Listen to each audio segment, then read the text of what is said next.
الحمد لله وحده والصلاة والسلام على من لا نبي بعد أبد. قال الله تعالى في كلامه المزيد وفرقانه الحميد: أعوذ بالله السميع العليم من الشيطان الرجيم فاسألوا أهل الذكر إن كنتم لا تعلمون بالبينات والزبر. الآية. عن ابن عمر رضي الله تعالى عنه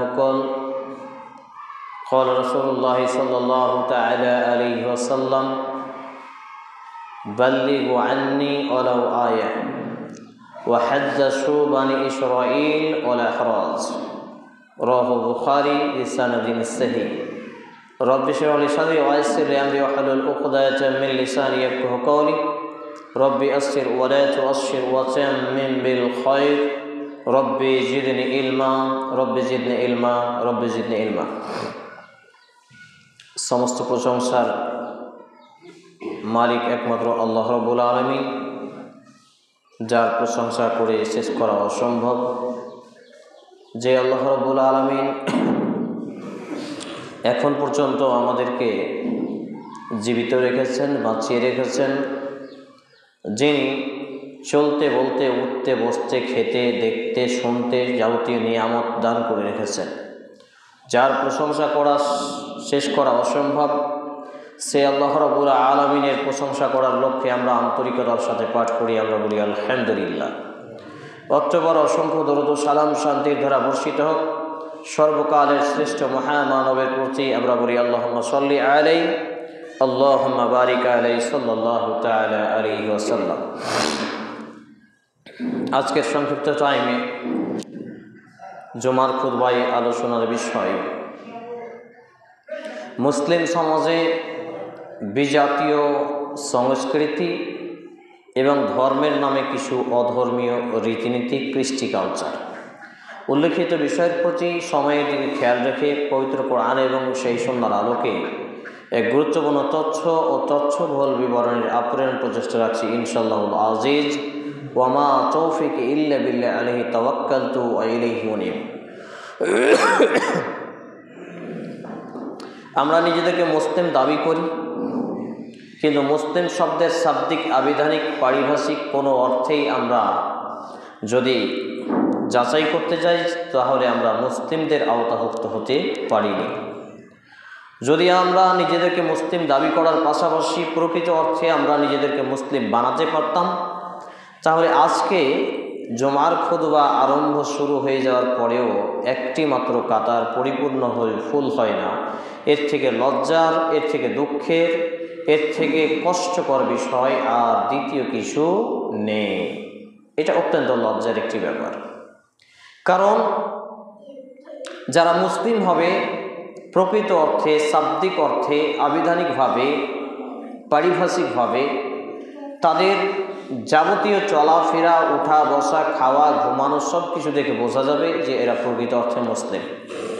আর শুক্রবারের দিন তাদের একটি দিন, যেহেতু এটা হচ্ছে আঞ্জুমান বা সাপ্তাহিক, আঞ্জুমান বলতে জমায়েত হওয়া, উপস্থিত হওয়া, সাপ্তাহিক ঈদ বলা হয় এটিকে, বা ছোট ঈদ বলা হয়।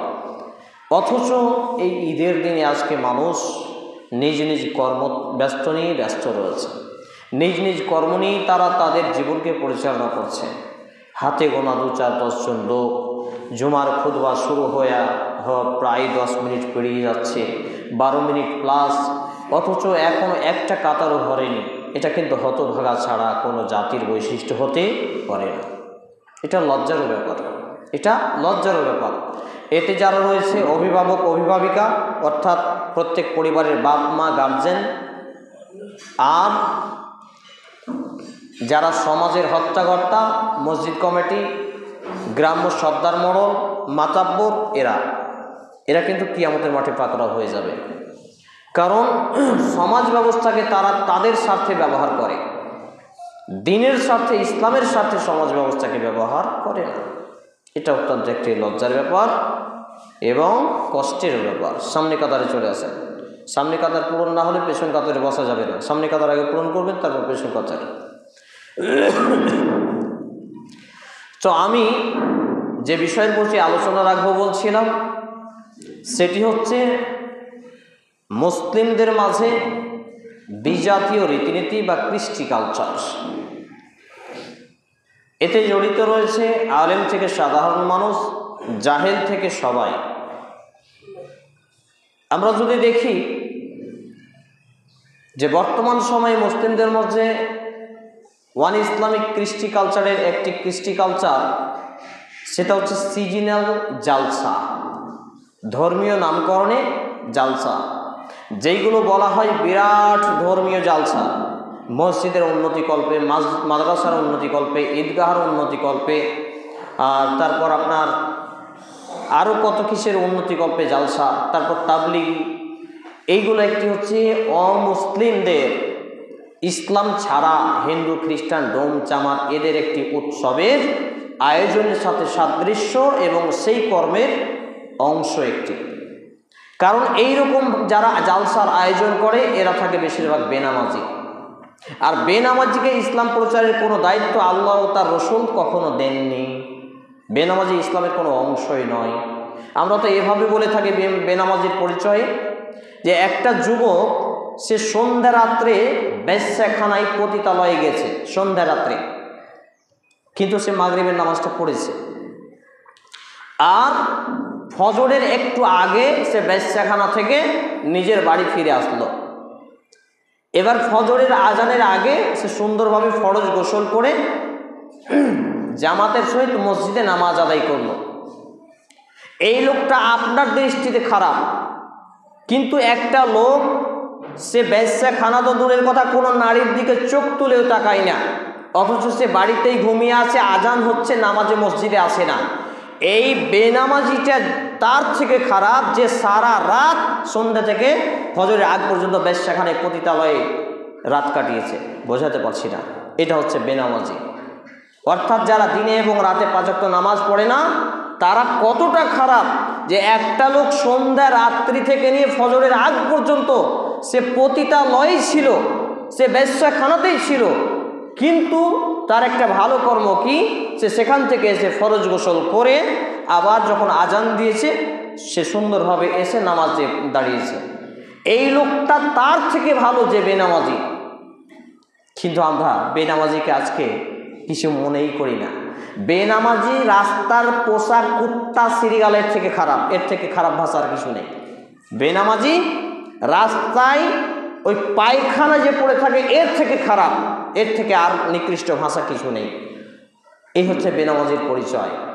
নামাজি সে চোর হোক, লুচ্চা হোক, ডাকাত হোক, ছিনতাইকারী হোক, তবুও ভালো বেনামাজির থেকে আল্লাহ এবং আল্লাহ রসুলের কাছে। এটাই কোরআন, এটাই হাদিস পরিচয় বহন করছে। নবী রসুলদের যারা অনুসারী ছিলেন, যারা সাহাবী ছিলেন, তারাও জেনা ব্যভিচার করে ফেলতেন ভুল কর্মে। মানে নামাজি হওয়ার পরে মানুষ পাপ করবে, এটাই স্বাভাবিক। সুনানে তিরমিজি গ্রন্থের হাদিস, নবী মুহাম্মদ রাসূল সাল্লাল্লাহু আলাইহি ওয়াসাল্লাম বলছেন, প্রত্যেক আদম সন্তান মানে মানুষ ভুলকারী, তবে উত্তম ভুলকারী সেই যে পাপ করে অতঃপর তওবা করে, মানে ফিরে আসে। সুবহানাল্লাহ। তাহলে যারা এই আপনার জালসার আয়োজন করে, তাবলিগি জালসা হোক, মসজিদের উন্নতিকল্পে হোক, মাদ্রাসার উন্নতিকল্পে হোক, এখানে দ্বীন ইসলামের প্রচারের জন্য বা উপকারের জন্য নয়। মসজিদের উন্নতি আপনি কত করবেন? 2 তলা 3 তলা 4 তলা মসজিদ করেছেন, ফজরে 2 কাতার তো জুটা দূরের কথা, 5টা 4টা মুসল্লি। কার জন্য আপনি 2 তলা করবেন? কার জন্য মসজিদে মার্বেল টাইলস লাগাবেন? তাহলে কিসের জন্য উন্নতি, কিসের উন্নতি, কিসের জালসা? এটাই হচ্ছে বিধর্মীয়দের রীতিনীতি, যেটা তারা বাৎসরিকভাবে করে থাকে, যেটা আজকে আমাদের মুসলমানদের সমাজে চলে এসছে।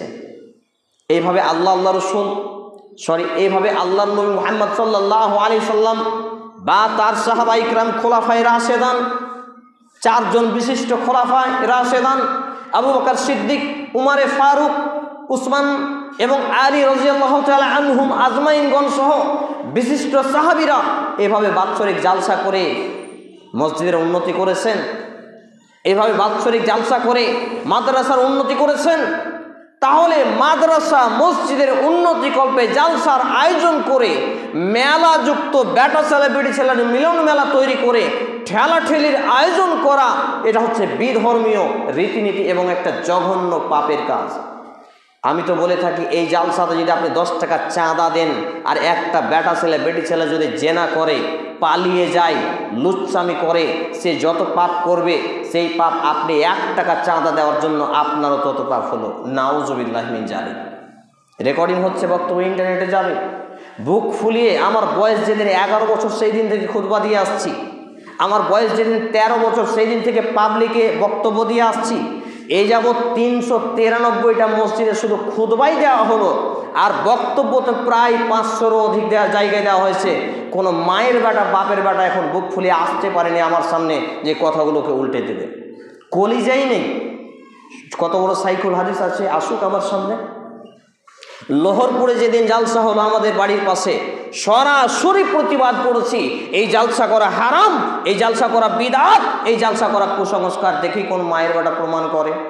যেইবার জালসা হলো তার পরের শুক্রবারে সেই মসজিদে আমার খুতবা, সেইবারই খুতবা দিয়ে আসলাম বুক ফুলিয়ে গলা উঁচিয়ে। সেই মাদ্রাসার ক্যাশিয়ার সাহেব বললেন যে হ্যাঁ, আমাদের ভুল আছে, মেনে নিতে হবে। আমাদের দাওয়াত সেন্টারের প্রেসিডেন্ট অর্থাৎ সভাপতি ভাই আছেন, তিনিও ছিলেন সঙ্গে, যে তিনি কতটা অনুতপ্ত হয়েছিলেন আমার কাছে। কারণ আসলে অনুতপ্তটা আমার কাছে নয়, দলিলের কাছে। আমি যে আয়াত আপনাদের সামনে পাঠ করেছিলাম দ্বিতীয় খুতবার পরে, এই আয়াতটি রয়েছে পবিত্র কোরআন সূরা আন-নাহাল 16 নম্বর সূরা 14তম পারা 272 নম্বর পৃষ্ঠা, আয়াত নম্বর 43 এবং 44। আল্লাহ রাব্বুল ইজ্জাত তিনি বলছেন, ফাসআলু আহলায যিকরি ইন কুনতুম লা তা'লামুন বিল বাইয়িনাতি ওয়াজ যুবুর। হে দুনিয়ার অজানা মানুষ, তোমরা যারা দিন ইসলামকে জানো না, ধর্ম সম্পর্কে জানো না, তোমরা জানা মানুষের কাছ থেকে ধর্ম সম্পর্কে, দিন সম্পর্কে জেনে নাও। বিল বাইয়িনাত ওয়াজ যুবুর, দলিল সহ, প্রমাণ সহ, গ্রন্থাবলী সহ। সুবহানাল্লাহ, কত সুন্দর কথা বললেন। এক্ষুনি আপনার মসজিদের পাশে জায়গাটা, এই জায়গাটা গিয়ে আমি দখল করছি, আমি বলছি জায়গাটা আমার, জায়গাওয়ালা বলবে আমার। তো এখানে একটা যখন দ্বন্দ্ব লাগলো তখন বলবে প্রশাসন, পুলিশ প্রশাসন বা আপনার কোর্ট যে দলিল পেশ করো। তাহলে দলিল ছাড়া দুনিয়াও চলে না এবং দিনও চলে না, ধর্মও চলে না এবং দুনিয়াও চলে না। আর এই দলিলবিহীন আপনি বক্তা নিয়ে আসলেন সেই জালসায়, জালসাতে একদিকে বেটা ছেলে বেটি ছেলে লুচ্চাপনা চলছে, বেহায়াপনা চলছে, বেহিল্লাপনা চলছে। যুবকরা জালসা শুনতে যায় না, খালাতো বোনকে নিয়ে আসছে, ফুচকা খাবে, সিগারেট খাবে, বিমল খাবে, ভুটকা কিনবে, লুচ্চামু করবে, বেটি ছেলে দেখে বেড়াবে, মাগিবাজি করে বেড়াবে, আর এই রকম করে বেড়াবে। আর এটা জালসা হলো? এটা মসজিদের উন্নতি কল্পে জালসা? এটা মাদ্রাসার উন্নতি কল্পে জালসা? আমি তো বলি এইগুলো লুচ্চামি করার একটা লাইসেন্স দেওয়া হয়েছে। এইগুলো লুচ্চামি করার, পালিয়ে যাওয়ার, বেটা ছেলে বেটি ছেলেকে জেনা ব্যবচারের পথে নামানোর একটা পথ তৈরি করা হয়েছে। এই মসজিদের উন্নতি কল্পে জালসাগুলো, এই মাদ্রাসার উন্নতি কল্পে জালসাগুলো, এমনকি অনেক জায়গায় তাবলিগি জালসাতে এই মেলা হয়, আর মেলাযুক্ত জালসায় ঠেলা হয়, আর ঠেলাযুক্ত জালসায় নিয়ে পালাপালি হয়। আর সবই হচ্ছে নাজায়েজ, হারাম, কাবিরা গুনাহ। ইসলামকে এইভাবে প্রচার করার জন্য আসেনি। দাওয়াতের সব থেকে বড় মাধ্যম হচ্ছে এই মসজিদের মেম্বার। এখান থেকে হক কথা সিংহের মতো ছাড়তে হবে, বিড়ালের মতো ম্যাও ম্যাও করে খুতবা দিয়ে সেখানে 50,000 টাকা দিয়ে বক্তা এনে জাতির 5 পয়সা কোনো লাভ হবে না। হাতে চুড়ি পড়ে থাকলে কোনো কাজ হবে না। সমাজে আপনি সর্দার মরল, আপনার বেটা বেটি বেহায়া বেহিল্লাপনে করে চলে, আপনি নিজেই 5 ওয়াক্ত নামাজ পড়েন না। আপনি মসজিদ কমিটি কোন দিকে মুখ করে মুততে হয়, আমি বলি বাংলা ভাষায় যে কোন দিকে মুখ করে মুততে হয় আপনি জানেন না। আপনি মসজিদের ক্যাশিয়ার সাহেব, কে দিয়েছে আপনাকে ক্যাশিয়ারের দায়িত্ব? আপনি গায়ের জোরে হয়েছেন, গ্রাম্য অবুঝ লোকেরা আপনাকে দায়িত্ব দিয়েছে, মসজিদের ক্যাশিয়ার আপনি। আর এই মসজিদে, আপনার মসজিদে ঝাড়ি দিতে আসবে একটা মেয়ে ছেলে, লজ্জা লাগে না? মেয়ে ছেলে মসজিদে ঝাড়ি দিতে আসে, বেটা ছেলেগুলো মারা গেছে, এলাকার কবরে শুয়ে আছে, পৃথিবীর উপরে বেঁচে নেই। একটা মেয়ে ছেলে মসজিদে এসে, বুড়ি মেয়ে দেখছি, পারে না ঠিক মতো সবটা পারছে, মসজিদটা ধুচ্ছে।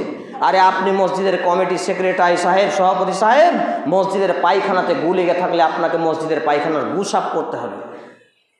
এটাই ইসলামের ইতিহাস, এটাই ইসলামের আদর্শ।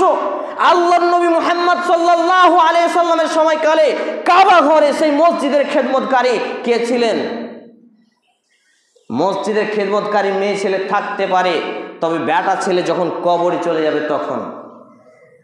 আপনার বাড়ির কাছে মেয়ে ছেলেকে আপনি মসজিদে, তারা আসছে, এটা তারা নেকির জন্য আসছে, তা আপনারা বেটা ছেলেরা নেকি কেন বুঝেন না? বেটি ছেলেরা জান্নাতে যাবে, আপনি জাহান্নামে যেতে যাচ্ছেন নাকি? মসজিদে আজান হয়ে যাচ্ছে, মসজিদে খুতবা শোনার জন্য লোক নেই, আজানের আগে আসতে হবে, এই শিক্ষা দেয়নি বাপ মা? এই শিক্ষা পাননি? আপনাকে কে মাধ্যমিক পর্যন্ত পড়তে বলেছে? কে উচ্চ মাধ্যমিক দিতে বলেছে? কে কলেজে যেতে বলেছে? ইউনিভার্সিটিতে যেতে বলেছে?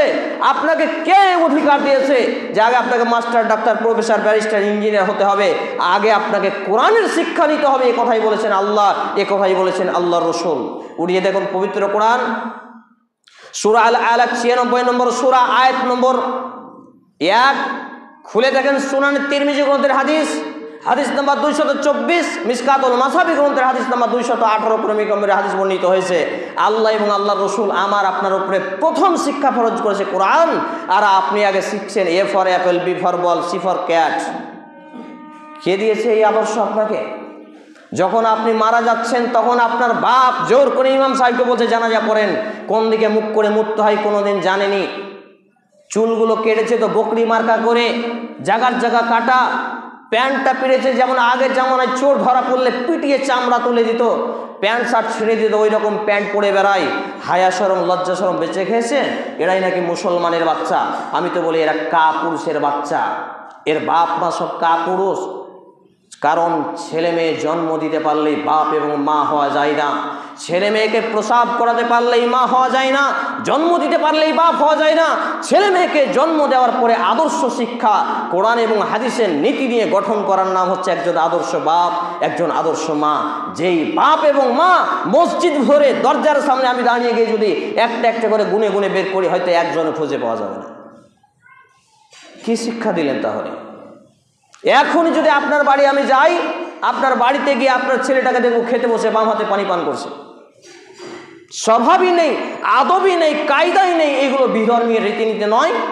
আপনার ছেলেটা পায়ের উপরে পা দিয়ে মাস্টারের ডিগ্রি করা আছে, টিউশনি করায়, চায়ের দোকানে বসে বাম পাটাকে ডান পায়ের উপরে তুলে দিয়েছে, বাম হাতে চায়ের কাপ ধরেছে আর ডান হাতে সিগারেট টানছে। এর বাপকে যদি কাপুরুষ প্রমাণ না করতে পারি, এই ছেলেকে যদি মুসলমান ছাড়া ইহুদি খ্রিস্টান প্রমাণ না করতে পারি, আমি জাতির সামনে কোনোদিন খুতবা দিব না।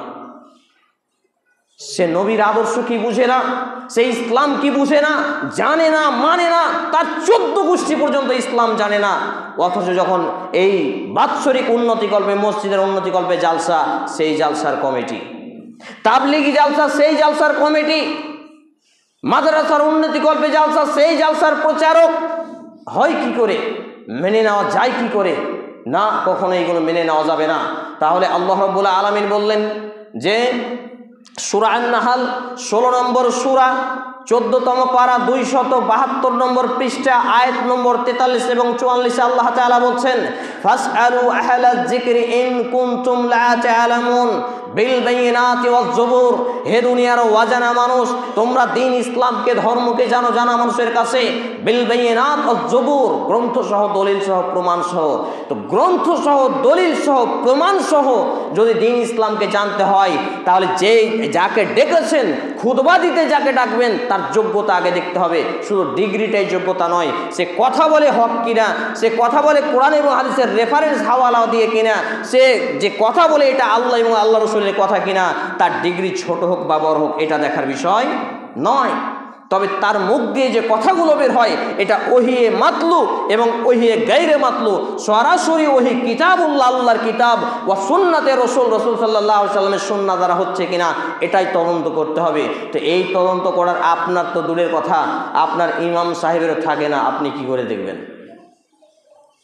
কারণ আমরা তো হয়েছি পানিতে ভাসা খ্যারখুঁটা আবর্জনার মতো। স্রোতের পানে বয়ে চলায় খেরখুটা আবর্জনার যেমন কোনো বল শক্তি থাকে না, স্রোত যেদিকে যায় সেই দিকে তাকে ভাসিয়ে নিয়ে যায়। আমরা সেই রকম হয়ে গেছি আগাছা কচুরিপোনার মতো। কচুরিপোনা যেদিকে স্রোত সেই দিকে যাবে, দেখবেন তার নিজস্ব কোনো ক্ষমতা থাকে না। কিন্তু আপনি আমি মানুষ, আপনি আমি মুসলমান, আমার এবং আপনার আল্লাহ তাআলা একটা কমন সেন্স বলে পার্ট দিয়েছেন। এই কমন সেন্সটাকে, বিবেকটাকে আমাকে আপনাকে জাগ্রত করতে হবে। যেই কমন সেন্স দিয়ে আমি আপনি মাছ দিয়ে ভাত খেলে কাঁটা ফেলে খাই, যেই কমন সেন্স দিয়ে আমি আপনি রাস্তায় চললে কোনটা রাস্তা খাল, কোনটা উঁচু, কোনটা নিচু দেখি, কোনটা রাস্তায় গু আছে আর কোনটা পরিষ্কার আছে এইটা দেখি, সেই কমন সেন্স খাটিয়ে দ্বীন ইসলামকে আপনাকে স্টাডিজ করতে হবে, অধ্যয়ন করতে হবে, পড়াশোনা করতে হবে। আর সেই কন্ট্যাক্টধারী বক্তা এনে 40,000, 50,000, 20,000 টাকা যারা বক্তা আছে, আমি তো বলি তাদেরকে জুতাটা খুলে পিটান, আর যারা তাদেরকে ডাকে তাদেরকে জুতা পিটান। এবং যারা ডাকছে সেই সব জালসায় আপনি যাবেন না।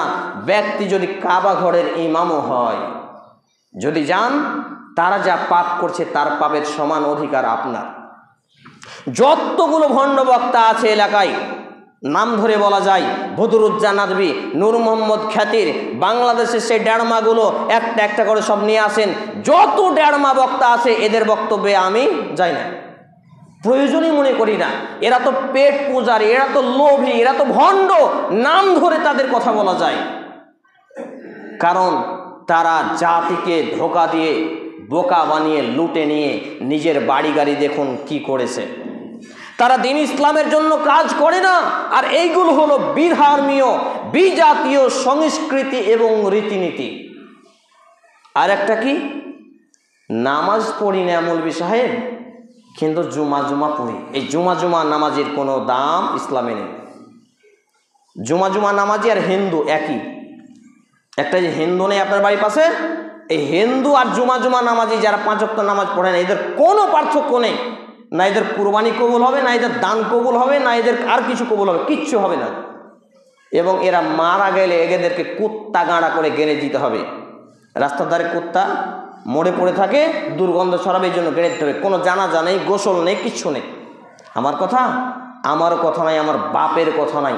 আপনি পড়তে জানলে পড়ুন। সূরা তোহা, সূরা নম্বর 30, আয়াত নম্বর 31, আল্লাহ রাব্বুল আলামিন বলছেন, আকিমিস সালাতা ওয়ালা তাকুনু মিনাল মুশরিকিন। সালাতকে কায়েম করো, সালাতকে আদায় করো, প্রতিষ্ঠিত করো, আর মুশরিকদের অন্তর্ভুক্ত হয়ে না। মানে যারা দিনে এবং রাতে 5 ওয়াক্ত সালাত অর্থাৎ নামাজ, 17 রাকাত ফরজ অর্থাৎ 34টা সাজদা না মারে, এরা মুশরিক, মানে কবর পূজারী, এরা মুশরিক মানে মূর্তি পূজারী, এরা মুশরিক মানে এরা হিন্দু, এরা মুসলমানের বাচ্চা নয়। ওই জ্ঞান আছে, ওই শিক্ষা আছে, দিতে বলেন দেখে আপনার হুজুরকে এই ফতোয়া, পেট বন্ধ হয়ে যাবে। এই কড়া ভাষায় হক কথা বলার জন্য অনেক জায়গায় 1 গ্লাস পানি পর্যন্ত পায় না, কোনো পরোয়া নেই। আল্লাহর নবীর আদর্শ ছিল, এটা খুলে দেখেন, সহিহ আল বুখারী গ্রন্থের 1 নম্বর খণ্ডে 1 নম্বর পর্বে 1 নম্বর অধ্যায়ের 1 নম্বর হাদিস।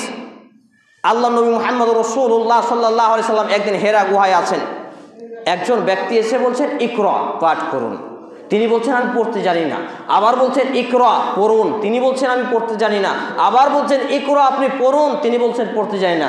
চাপ দিয়ে চেপে ধরে বলছেন, ইকরা বিসমি রাব্বিকাল্লাযী খলাক, পাঠ করুন আপনার প্রতিপালকের নামে। সুবহানাল্লাহ। তিনি চলে গেলেন ঘরে। ঘরে ছিলেন খাদিজাতুল কুবরা রাদিয়াল্লাহু তাআলা আনহা, তার প্রথম সহধর্মিণী, মুমিনদের আম্মা জান, উম্মাহাতুল মুসলিমিন। তিনি গিয়ে বলছেন, জাম্মিলুনি জাম্মিলুনি, খাদিজা আমি ভয় পেয়েছি, আমাকে ঢেকে দাও, আমাকে চাদর দিয়ে জড়িয়ে ধরো। তখন আম্মা জান খাদিজা রাদিয়াল্লাহু তাআলা আনহা বলছেন, কাল্লা, কখনো নয়। কারণ আপনি ইয়াতিমের সেবা নেন, দেখাশোনা করেন, আপনি রক্তের সম্পর্কর বন্ধনকে অটুট রাখেন, অক্ষুণ্ণ রাখেন, আপনি মেহমান এলেন, মেহমানদারি করান। কত সুন্দর গুণ। কেউ আপনার দরজায় এসছে, আপনার মসজিদে এসছে, আপনার পাড়ায় এসছে, ভিখারি এসছে, আর কেউ এসছে, তাকে খাওয়ান, এটা হচ্ছে তার গুণ। আর কি, আপনি মুসাফিরের সেবা নেন, প্রযত্ন নেন, একটা একটা করে গুণাবলী বর্ণনা করা হলো। হাদিস খুলে দেখেন, হাদিসের পাতায় পড়ে আছে। আপনিও পড়েননি, আপনার মৌলভিটাও হয়তো পড়ে না। জি, দিয়ে যখন ওয়ারাকা ইবনে নাওফাল বলে একজন ব্যক্তির কাছে নিয়ে যাওয়া হলো। ওয়ারাকা ইবনে নাওফাল ছিলেন আম্মাজান খাদিজা রাদিয়াল্লাহু তাআলা আনহা চাচাতো ভাই। এই হাদিস প্রমাণ করে আমাদের নবী মুহাম্মদ রাসূল সাল্লাল্লাহু আলাইহি ওয়াসাল্লাম এবং খাদিজা রাদিয়াল্লাহু তাআলা আনহা সম্পর্কে একটু একটু চাচা না ফুফু ভাতিজা ছিলেন। গিয়ে ওয়ারাকা ইবনে নাওফালকে বলছেন, হে আমার চাচাতো ভাই, দেখুন আপনার ভাতিজা কি বলে। তো কি বলে পুরো ঘটনা খুলে বলা হলো। তো বলছে, হায় হায় হায় ইয়া মুহাম্মদ, তোমার কাছে যে এসেছিল এ তো সাধারণ কোনো মানুষ নয়, তোমার কাছে যে এসেছিল এ তো সেই জিবরাইল, যে প্রত্যেক নবী এবং রসুলের কাছে আল্লাহর পক্ষ থেকে বার্তা নিয়ে এসেছে, অর্থাৎ কোরআনের পয়গাম নিয়ে এসেছে তোমার কাছে। হে মুহাম্মদ, তোমার কাছে যে মেসেজ নিয়ে আসা হয়েছে, তোমাকে আল্লাহ তো নবী এবং রসুল করবেন। যখন তোমাকে নবী এবং রসুল করা হবে, তুমি যে আল্লাহর বাণী প্রচার করবে, তুমি যে হক সত্য কথা মানুষের কাছে উপস্থাপন করবে, জাতি তোমাকে মারবে, জাতি তোমাকে তাড়িয়ে দেবে, জাতি তোমার পিঠের চামড়া তুলে দেবে। হাদিসটা যখনই পড়ি, যখনই বলি, গায়ের লোমগুলো কেন জানি ভাঁবড়িয়ে যায়। এখনো তাই হচ্ছে। নবী মুহাম্মদ সাল্লাল্লাহু আলাইহি সাল্লামকে সারা কাফেরবাসী বলেছিল আল আমিন, আমানতদার। আপনার স্কুল খোলা আছে আল আমিন নামে। আল আমিন স্কুলের কোনো আলামিনের আমানতের আদর্শ, আলামিন স্কুল নামকরণে আলামিন স্কুল কোনো আদর্শ ইসলামের কিছু খুঁজে পাওয়া যাবে না। শুধু নাম নিয়ে ব্যবসা করছে, হয়তো আমার নামে কেস করবে, কোনো পরোয়া করি না, আমি কোনো পরোয়া করি না। অলরেডি দুবার কেস খাওয়া হয়ে গেছে। তার আরেকটি নাম ছিল আস-সাদিক, সত্যবাদী।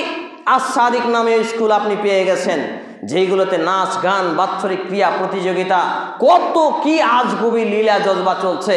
কারণ জাহেল মুসলিম সমাজ স্রোতের পানে বয়ে চলা খ্যারখুটার মতো কোনো মূল্য নেই, কিছুই বোঝে না, বরফের মতো, যেখানে রাখবেন সেখানেই গলে যাবে, লবণের মতো এক ফোঁটা পানি পড়লেই গলে যাবে এই মুসলমান অপদার্থ। তারপরে নবী মুহাম্মদ সাল্লাল্লাহু আলাইহি সাল্লাম চিন্তা করলেন, কি করে হয়? আমার জাতি আমাকে বলে সত্যবাদী, আমার জাতি আমাকে বলে আমানতদার, আমার জাতি আমাকে মারবে, আমার জাতি আমাকে বের করে দেবে, এটা হয় কি করে? বাস্তবে কিন্তু তাই হয়েছিল। যখন যেদিন নবী মুহাম্মদ সাল্লাল্লাহু আলাইহি সাল্লাম বললেন, হে কাফেরবাসী, কুল, বলো লা ইলাহা ইল্লাল্লাহ, আল্লাহ ছাড়া সত্য কোনো ইলাহ উপাস্য নেই। তখন কাফেরবাসী বলেছিল, হে মুহাম্মদ, তুমি যে কথা প্রচার করছো, তোমার এই কথা থেকে ফিরে আসো।